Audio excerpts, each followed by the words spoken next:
Hello student, welcome back to our YouTube channel Shahu science academy. आज हम देखने वाले नीट के लिए इम्पोर्टेंट टॉपिक है क्लास 11th का चैप्टर है photosynthesis in higher plant. 8 marks के लिए चैप्टर है, इम्पोर्टेंट है। तो चलो शुरू करते हैं आज का ये वीडियो। तो फोटोसिंथेसिस इन हायर प्लांट, इसमें Joseph Priestley show the essential role of air in a plant growth, यानी कि जो प्लांट है, प्लांट की ग्रोथ होने के लिए एयर यानी कि ऑक्सीजन या फिर आपकी जो हवा है इसका इम्पोर्टेंट है, ऐसा जोसेफ प्रिस्ले ने कहा। नीट में पूछ सकते हैं 4 मार्क के लिए। जॉन इंगेलहाउस, ये अनदर साइंटिस्ट है, shows that the plant release oxygen. जो प्लांट है, हम जानते हैं कि प्लांट जो है ऑक्सीजन रिलीज करते हैं, तो ये किसने बताया था? जॉन इंगेलहाउस। जूलियस वैन स्केच, उसने बताया कि glucose made in green part of plant, ये जो ग्लूकोज है यानी कि हम जो खाने वाली जो शुगर है या फिर ग्लूकोज है वो ग्रीन पार्ट में बनती है, ये जूलियस वैन स्केच ने बताया था। उसके बाद TW इंगलमैन, इसने बताया कि इसने प्रिज्म यूज किया था। Important role of red and blue light, यहाँ पे फोटोसिंथेसिस में रेड एंड ब्लू लाइट का इंपॉर्टेंस है। ये आपको दोनों का नाम याद रखना होगा कि red and blue light important for photosynthesis. Cornelis van Niel ने बताया था कि photosynthesis is an essential light base reaction, यानी कि जो फोटोसिंथेसिस है वो लाइट के बेस पे डिपेंड है या फिर लाइट रिएक्शन है जिसके लिए लाइट होनी चाहिए। वहाँ पे क्लोरोफिल ए में ब्लू एंड ग्रीन लाइट होती है, इंपॉर्टेंट होती है। क्लोरोफिल बी के लिए येलो एंड ग्रीन। कैरोटीन्स को येलो एंड ऑरेंज, ये इंपॉर्टेंट है। अब यहाँ पे कैरोटीन से आप याद रख सकते हैं कैरेट जो है वो ऑरेंज टाइप का कलर होता है। हम जो कैरेट खाते हैं, गाजर खाते हैं, उसका ऑरेंज टाइप, इस तरह से आप उसको याद कर सकते हैं। उसके बाद है जैंथोफिल्स जो है वो येलो कलर का है। तो यहाँ पे हमने एक डायग्राम दी है कि फोटोसिंथेसिस किस तरह से होती है, कि जो फोटोसिंथेसिस में CO2, जो पेड़ पौधे हैं वो CO2 यूज़ करते हैं और वाटर यूज़ करते हैं, उससे ग्लूकोज बनाते हैं। ग्लूकोज का फॉर्मूला C6H12O6, ये बेसिक हमने यहाँ पे दिया है। और यहाँ पे डायग्राम में भी दिखा है कि लाइट जो है सन से आती है, जो पेड़ पौधे हैं उसमें ये जो एटमॉस्फेरिक CO2 एंड वाटर के बेस पे यहाँ पे ग्लूकोज फॉर्म होता है। तो यहाँ पे एक हमने डायग्राम दी है, आपके नीट की इम्पॉर्टेंट है, NCERT में भी दी गई है, कि जो हमने यहाँ पे एक लिप ले लिया है और लिप को थोड़ा सा जूम करने के बाद जब हम उसको देखेंगे तो एक इंटरनल ऐसा एक स्पेस है, उसे बोला है स्ट्रोमा। उसे एम्प्टी स्पेस पे, इस एम्प्टी स्पेस को स्ट्रोमा बोला है। और उसमें इस तरह से एक पे जिस तरह के कॉइन रखे हैं, कॉइन रखने की जो हम एक बार एक के ऊपर एक रखेंगे तो उसको बोला है ग्रैनम बोला है। और जो सिंगल कॉइन है, सिंगल कॉइन को थैलेकॉइड बोलेंगे। और जो ये जो लिप है, लिप के जो आउटर पार्ट है वो क्लोरोप्लास्ट है। उसके बाद जो कॉइन की जो इमारत है, 2 कॉइन की इमारत एक मेम्ब्रेन से जुड़ी हुई है, उसे थैलेकॉइड मेम्ब्रेन बोला है। देखिए आपको यहाँ पे ग्रेनम यानी कि टोटल कॉइन की जो टोटल कॉइन होंगे उनको ग्रेनम बोला है और सिंगल कॉइन को थैलेकॉइड बोला है। इस तरह से आप उसको याद रख सकते हैं। और जो ग्रेनम है ये तो ये स्ट्रोमा जो है, स्ट्रोमा में ग्रैनम प्रेजेंट है। ग्रैनम यानी कि जो कॉइन की हाइट है, सभी कॉइन को मिला के ग्रैनम बोलेंगे, एक कॉइन को थैलेकॉइड बोलेंगे। इस तरह से आपको याद रखना है। और जो ग्रैनम है, जो कॉइन की जो सभी कॉइन को जोड़ने के लिए एक मेम्ब्रेन, उसे थैलेकॉइड बोलेंगे। इस तरह से याद रखेंगे। अभी इसी डायग्राम को हम थोड़ी सी जूम करने के बाद जो थैलेकॉइड है, यहाँ पे आप देख सकते हैं जो थैलेकॉइड है, थैलेकॉइड यानी कि हमने एक कॉइन बोला था, उसमें एक स्पेस है, उसे बोला है लुमेन। और जो उसकी बाउंड्री है उसको बोला है मेम्ब्रेन।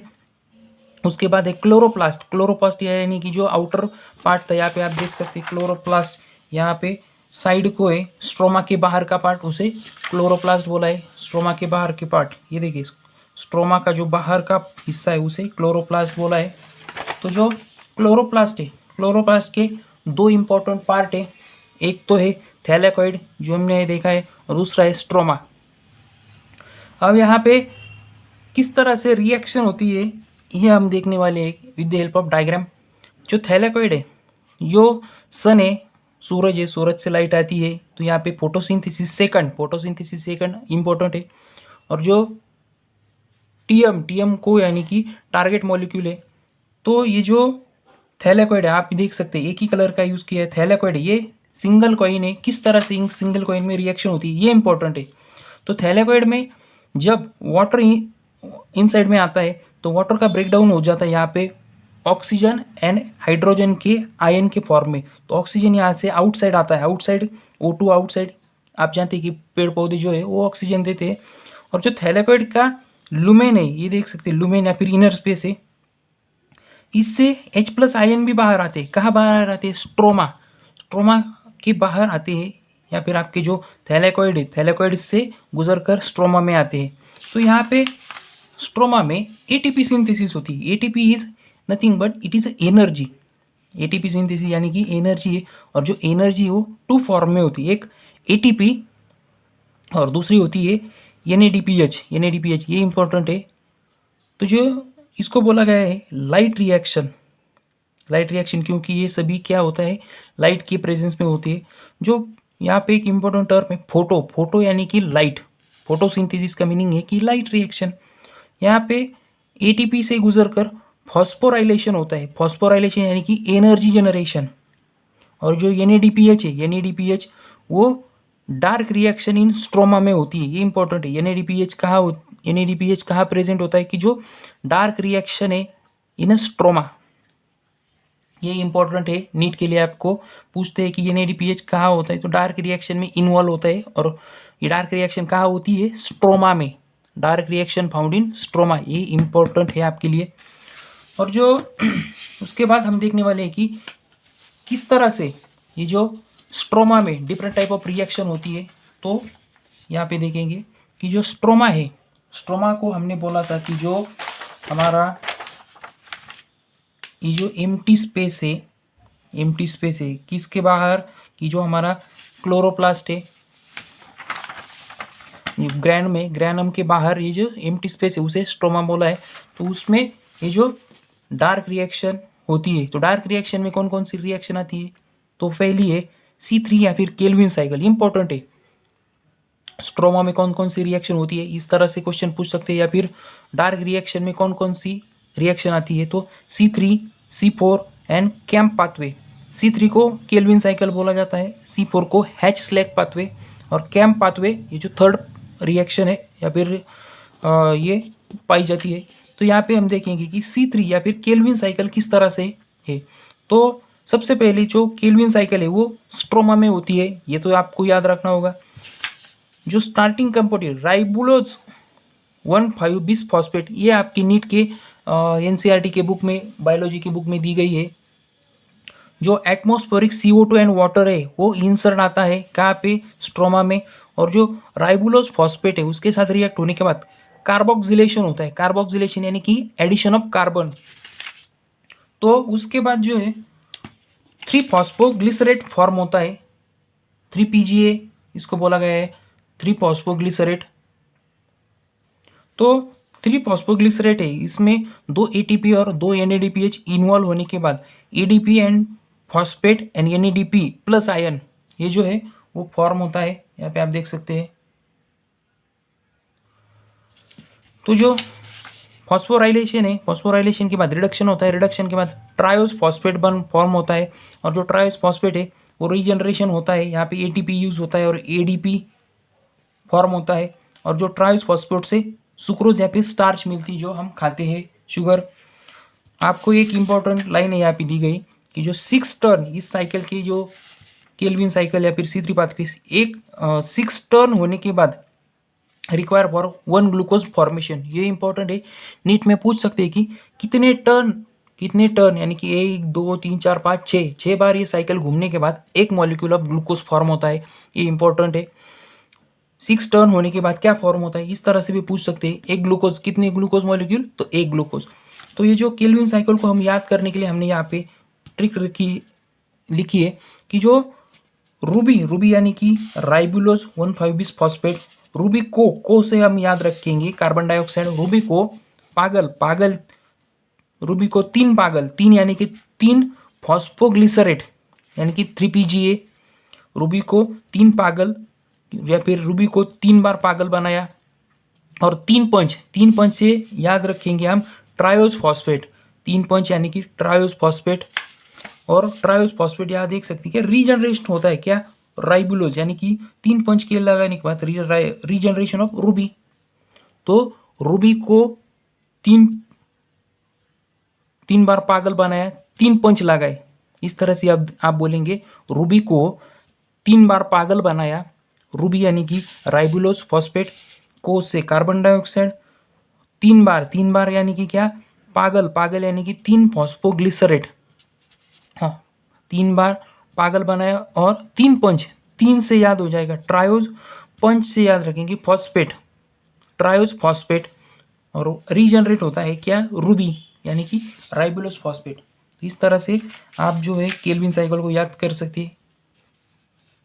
यहाँ पे इस रिएक्शन में एटीपी यूज की गई है और एडीपी फॉर्म होता है, यह आपको याद रखना है। उसके बाद जो है C4 पाथवे को ही हैच स्लैग पाथवे बोला गया है कि जो it take place in C4 plant, ये भी इंपॉर्टेंट है।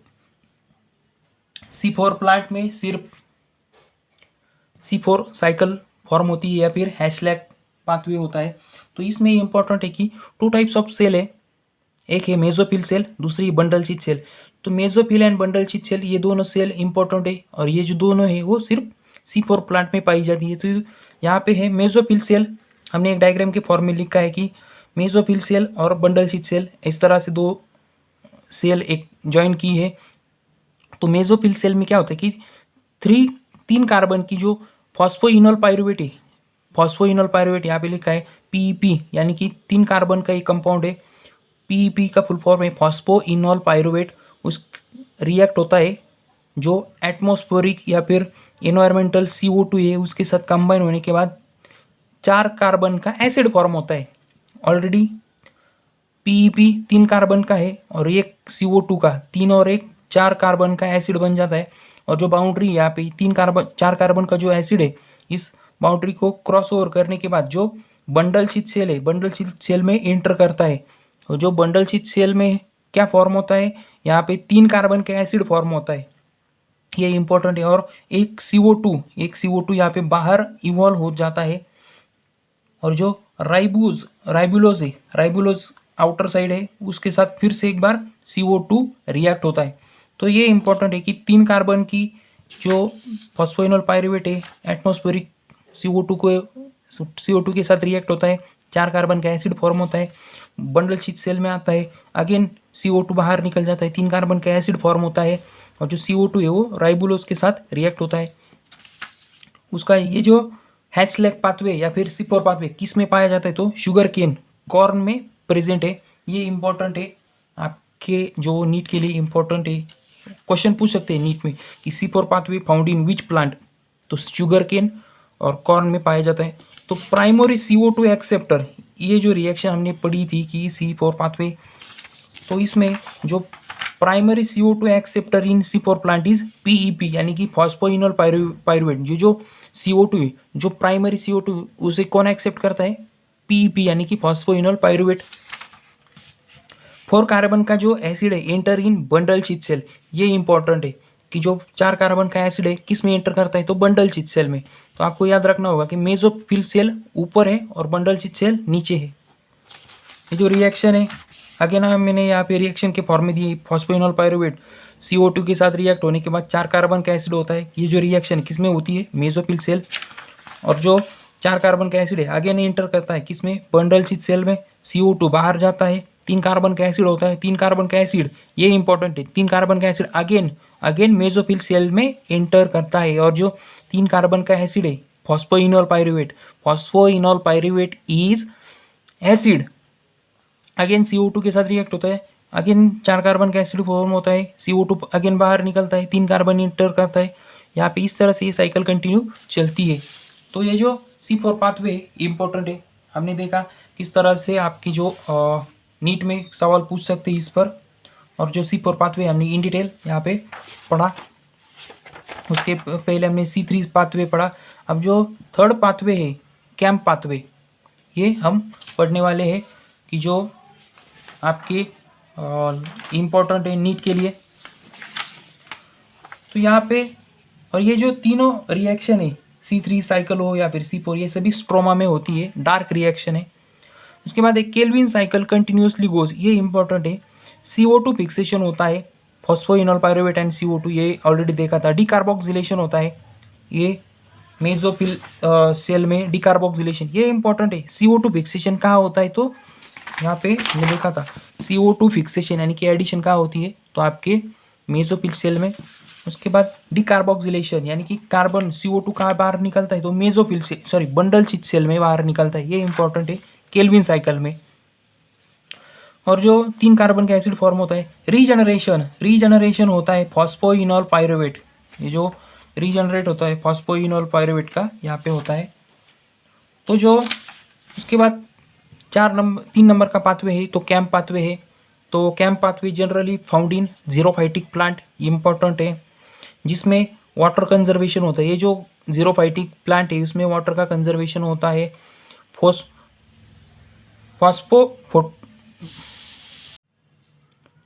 थर्ड नंबर का जो पाथवे है वो है कैम्प पाथवे। कैम्प pathway found in xerophytic plant. Xerophytic plant किसे कहते हैं, तो जिसमें वाटर कंजर्वेशन होता है, यानी कि आपकी जो प्लांट कम पानी यूज़ करते हैं, जनरली डेजर्ट प्लांट में सभी पाए जाते हैं। तो फोटोफॉस्फोराइलेशन ये जो है वो केल्विन साइकिल में फाउंड होता है। नॉर्मली इन C3 प्लांट में क्या होता है कि जो RUBP राइबुलोज फॉस्फेट जो है 5 कार्बन का है, उसके साथ CO2 रिएक्ट होता है। हमने देखा था ऑलरेडी RUBP, उसके जो फॉर्म होता है जो प्रोडक्ट है, तो 2PGA, 2 मॉलिक्यूल ऑफ PGA के फॉर्म होती है। 2 जो है वो मॉलिक्यूल है, और जो PGA फॉस्फोग्लिसरेट 3 कार्बन का कंपाउंड है। तो कुल मिला के 3 कार्बन का एक PGA, और दूसरा जो मॉलिक्यूल है 3 से मल्टीप्लाई करेंगे तो टोटल ये जो 6 कार्बन का कंपाउंड हो जाएगा, 6 कार्बन आपको मिल जाएंगे। तो PGA जो है वो 3 कार्बन का है, 2 मॉलिक्यूल है। PGA 3 कार्बन का है, सबसे पहले इंपॉर्टेंट है।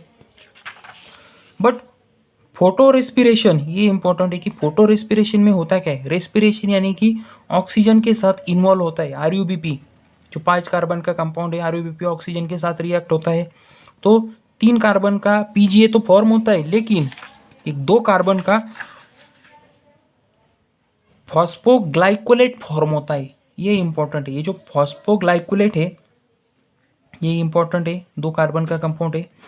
इन C4 प्लांट, यहाँ पे दिया है हमने, in C4 plant photo respiration not occur because they have mechanism to increase CO2 enzymatic site, यानी कि जो CO2 जो है CO2 का कंजम्पशन यहाँ पे C4 प्लांट जो है वो ज़्यादा करते हैं, वो फोटो रेस्पिरेशन नहीं करते हैं, यानी कि मिनिमम अमाउंट ऑफ ऑक्सीजन लेते हैं। तो इस वजह से क्या होता है कि जो C4 प्लांट में फोटो रेस्पिरेशन जो है वो कम होता है, या फिर नॉट ऑकर यानी कि नॉट ऑकर होता है। तो इस तरह से हमने केल्विन साइकिल कैम्प पाथवे को हमने पढ़ा। कैम्प पाथवे में क्या होता है कि वाटर कंजर्वेशन होता है, जीरोफाइटिक प्लांट है कि जो 2 रिएक्शन दी कि हमने RUBP का कन्वर्जन एक ऑक्सीजन CO2 के साथ 2PGA फॉर्म होता है। और जो फोटो रेस्पिरेशन है वो एक्चुअली यहाँ पे हो जाता है कि RUBP ऑक्सीजन के साथ बाइंड होने के बाद 3PGA और 2 कार्बन का जो फॉस्फोग्लाइकोलेट फॉर्म होता है। तो ये इंपॉर्टेंट है आपके जो नीट के लिए है। उसके बाद जो इम्पोर्टेंट पार्ट है, तो जो फैक्टर अफेक्टिंग फॉर फोटोसिंथेसिस, आप जानते हैं सभी की फोटोसिंथेसिस जो पेड़ पौधे जो है वो धूप में या फिर लाइट यानी कि दिन में फोटोसिंथेसिस यानी कि फूड प्रोड्यूस करते हैं। तो कौन कौन से फैक्टर अफेक्टिंग जो ये जो कंसेप्ट है वो ब्लैकमैन ने दिया था कि लो लाइट इमिटिंग फैक्टर, यानी कि जो लाइट इंपॉर्टेंट है। उसके बाद जो है टेम्परेचर फैक्टर है। CO2 है, कार्बन डाइऑक्साइड, क्योंकि फोटोसिंथेसिस में CO2 भी चाहिए। वाटर भी इंपॉर्टेंट है, जो पेड़ पौधे वो फूड फूड तैयार करने के लिए। इसके बाद if any one of these increase और डिक्रीजेस फोटोसिंथेसिस है अफेक्टेड, यानी कि जो ये जो चारों है light, temperature, CO2 and water, इसमें से कोई भी एक कम या ज़्यादा हो जाए तो फोटोसिंथेसिस जो है वो अफेक्ट होता है। तो यहाँ पे लाइट जो है, लाइट की इंटेंसिटी हम देखेंगे कि ग्राफ दिया है यहाँ पे आपके नीट के हिसाब से, बहुत इंपॉर्टेंट है कि लाइट जो है, light intensity versus rate of photosynthesis. जो लाइट इंक्रीज होती है तो फोटोसिंथेसिस इंक्रीज होती है।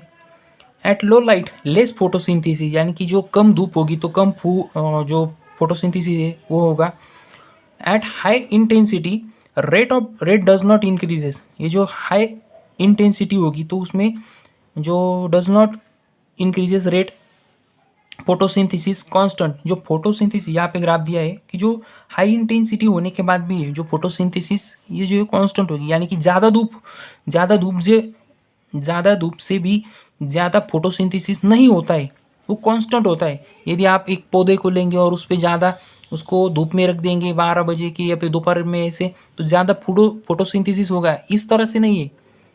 उसका जो फोटोसिंथेसिस का रेट है वो कांस्टेंट ही रहने वाला है। ये इंपॉर्टेंट है कि हाई इंटेंसिटी ज़्यादा धूप होने पर भी ज़्यादा फोटोसिंथेसिस नहीं होता है, वो कांस्टेंट होता है। फोटोसिंथेसिस कैसा होता है? कांस्टेंट। ये पूछ सकते हैं आपके रीजन असर्शन टाइप के क्वेश्चन में। सेकंड जो है वो टेम्परेचर है। टेम्परेचर डार्क रिएक्शन, यानी कि जो डार्क रिएक्शन है वो टेम्परेचर कंट्रोल रिएक्शन है। टेम्परेचर कंट्रोल रिएक्शन है बिकॉज उसमें जो है वो एंजाइम होते हैं। डार्क रिएक्शन में एंजाइम रिएक्ट होते हैं। Light reaction less affected by temperature. Light reaction जो है वो लेस अफेक्टेड होते हैं बाय टेम्परेचर। ट्रॉपिकल प्लांट जो है उसमें टेम्परेचर हाइयर टेम्परेचर होता है, यानी कि जो ट्रॉपिकल प्लांट है उनको हाइयर टेम्परेचर चाहिए। तीसरा जो फैक्टर है वो है वाटर। जो वाटर है लेस वाटर, यानी कि कम वाटर होने के बाद वाटर स्ट्रेस फॉर्म होता है। जो पेड़ पौधों को यदि पानी कम मिल जाए तो उनमें स्ट्रेस तैयार होता है, जो उसकी वजह से जो स्टोमेटा है, स्टोमेटा जो है वो क्लोज हो जाता है। और जो स्टोमेटा क्लोज होने के बाद यानी कि CO2 नॉट अवेलेबल, जो फोटोसिंथेसिस करने के लिए हमने देखा था कि CO2 बाहर से आता है और जो CO2 अंदर आने के लिए जो दरवाजा है, दरवाजे को स्टोमेटा बोला जाता है। लेकिन वो जो दरवाजा है यानी कि स्टोमेटा क्लोज होने के बाद CO2 एंटर नहीं कर पाएगा। तो इस वजह से जो फोटोसिंथेसिस है वो भी डिक्रीज हो जाएगा। क्यों? कि जब वाटर का जो है लेस अमाउंट में हम उसे सप्लाई करेंगे। तो इसीलिए जो किसान भाई है वो पानी देते हैं पेड़ पौधों को, ये इंपॉर्टेंट है। स्टोमेटा क्लोज हो जाता है, कम पानी पे स्टोमेटा क्लोज होता है, उस वजह से CO2 एंटर नहीं कर पाता। क्योंकि CO2 जो है पेड़ पौधे क्या इस्तेमाल करते हैं फोटोसिंथेसिस में? CO2 and water. तो ये जो 3 फैक्टर थे ये हमने देखे। जो लास्ट का फैक्टर है वो है CO2, जिसमें CO2 जो है वो C3 and C4 plant differently respond. ये जो C3 और C4 प्लांट है वो डिफरेंटली, यानी कि डिफरेंट अमाउंट में इस्तेमाल करते हैं CO2 एट लो लाइट। ये important, at low light no response in C4 and C4 pathway to high CO2 at high light of intensity photosynthesis increases in C4 and C3 pathway. जो CO2 saturation है, यानी कि CO2 का इस्तेमाल है C4 में, ये जो इंटेंसिटी सबसे पहले ये जो नंबर दिए 360 नैनोमीटर, ये इंटेंसिटी है C4 में। नीट 2023 में इस साल क्वेश्चन पूछा था कि कितनी इंटेंसिटी C4 पाथवे में पाई जाती है, तो 360 नैनोमीटर। उसके बाद C4 में जो है 450 नैनोमीटर। और जो CO2 इज़ लिमिटिंग फैक्टर, ये इंपॉर्टेंट है।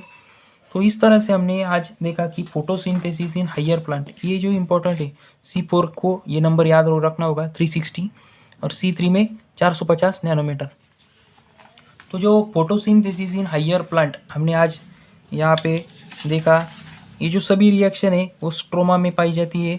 ग्रैनम देखा, थैलेकॉइड देखा। जो ग्रैनम है यानी कि कॉइन पे रखी गई जो टोटल कॉइन है ग्रैनम बोलेंगे, ग्रैनम। और जो सिंगल कॉइन को थैलेकॉइड, ये इंपॉर्टेंट है। उसके बाद हमने थैलेकॉइड में जो रिएक्शन होती है किस तरह से, जो वाटर है, वाटर का ब्रेकडाउन होने के बाद जो है वो ऑक्सीजन यहाँ पे मिल जाता है, ऑक्सीजन बाहर आता है आउटसाइड से स्ट्रोमा यहाँ पे। और जो स्टोमेटा है, स्टोमेटा ओपन होने के बाद ऑक्सीजन फिर से पौधों से बाहर निकलता है और उसे हम यूज़ करते हैं, क्योंकि हम रेस्पिरेशन करते हैं। ऑल जो एनिमल्स है आर रेस्पिरेटरी। फैक्टर देखे, C3 पाथवे देखा, C4 पाथवे, केल्विन साइकिल को किस तरह से याद रखेंगे, ये सभी। डार्क रिएक्शन देखी, डार्क रिएक्शन में कौन कौन इन्वॉल्व होता है, C3 C4 कैम्प पाथवे देखा। जो 6 टर्न होने के बाद केल्विन साइकिल में एक ग्लूकोज मॉलिक्यूल फॉर्म होता है।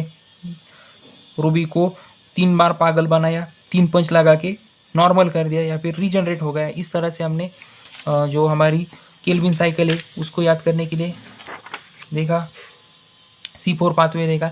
इस तरह से ये जो नीट के लिए आपकी 8 मार्क के क्वेश्चन जो है, 8 मार्क के क्वेश्चन यानी कि 2 सवाल आने वाले हैं इस फोटोसिंथेसिस इन हायर प्लांट में। तो हमने नीट के हिसाब से ही आज का लेक्चर बनाया था कि जो इम्पोर्टेंट था 8 मार्क्स इस चैप्टर में। ये जो इम्पोर्टेंट है, बहुत बार स्टूडेंट्स जो है वो रिएक्शन को छोड़ देते हैं क्योंकि वो याद करने के लिए दिक्कत भी आती है या फिर समझती नहीं है। तो इस वजह से हमने इस लेक्चर को एकदम सिंपल फॉर्म में बनाया। आई होप आपको वीडियो अच्छा लगा हो।